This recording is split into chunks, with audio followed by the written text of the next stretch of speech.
Hannes Smárason hefur kært 2 saksóknara fyrir brot á þagnarskyldu í opinberu starfi í tengslum við rannsókn á FL Group.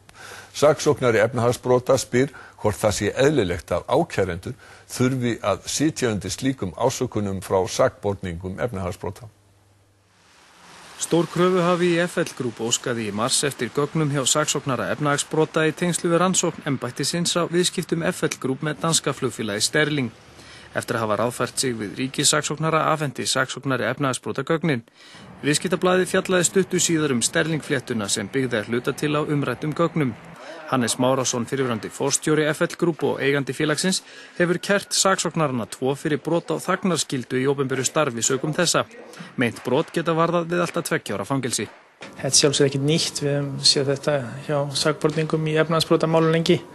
Þetta er ekki fyrst í útrásarvíkingurinn svo kallaði sem finnur það hjá sér þörf til að kæra mig fyrir störf mín, en það er svo sem ekki mitt að dæma, en ég tel mig ekki hafa brotið neina reglur. Helgi segir umrædd gögn hafa verið afhent þar sem kröfuhafinn hafi viljað kanna mögulegan skaðabótarétt á hendur fyrirverandi stjórnendum og eigandum FL Group. Afhending gagnanna hafi ekki telt rannsóknarhagsmunum í voða, né hafi þar verið að finna persónlegar trúnaðarupplýsingar. Ríkissaksóknari hefur óskað að víkja sæti vegna málsins og hyggst leita réttar síns vegna aðdróttana, en Helgi hefur ekki íhugað að gera slíkt. En menn verða náttúrulega að velta því fyrir sér hvort það sé eðlilegt að ákærendur eða aðrir sem að ganga erinda almennings eða ríkisins gagnvart mönnum sem hafa hugsanlega brotið refsilög eigi að þurfa að sitja undir slíku og hvort það sé hluti af þeirra starfskyldum.